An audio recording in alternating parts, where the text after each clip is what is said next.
Mbote Papa Lumière. Mbote le sako na batali pe na balani nyonso ya réflexion. Ndenge toloba kaka avato banda vraiment to kota pena na maloba pe na sujet na biso. Tozo pesa mbote na couple ezo supporter réflexion na 2024. Wana tozo mona Clarisse Lupenyi mwasi ya propre ya pembe pe ya kimia ya kitoko. Soko lobi ne mwana lobi ke force plus force égale force. Wana moni Marcolino da Roma Claudio. Très fort. Couple ezo supporter biso na 2024 oyo. Kilo asimba ki poshi na epo na totambola na ane oyo. Tozo obligé ko pese merci. Nenga coach olobaki ba oyo pe ba kolinga bacha maboko ekosala malamu pona makambo eza ebele ya kosala. Mais nyonso etambolaka pe na mosolo.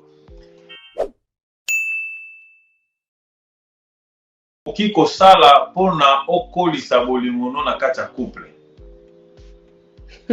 E moto na ye moto asengi pena bakabwana, moto alingi divorce alembi.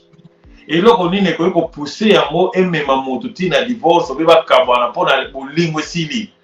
To eloko nini to stratégie ne ekoki kosala siko mpona yo kolisa nde bolingo wana ezala kaka sika na sika bozokola bozonuna na ba expérience ya papa Carlos baba bakopesa biso bazangisa kopesa biso ba réponse te bozokola bozonuna mais bolingo wana eza kaka wana stratégie ezalaka nini eloko nini okosala mpona stratégie ya bolingo na yo ekola pe eloko nini ekoki kosala mpona libala ekufe be babolingo elongwa moto akomi koyina monia akomona ekele to stratégie nini okoki kosala mpona okolisa opesa mongo flair na libala matoni.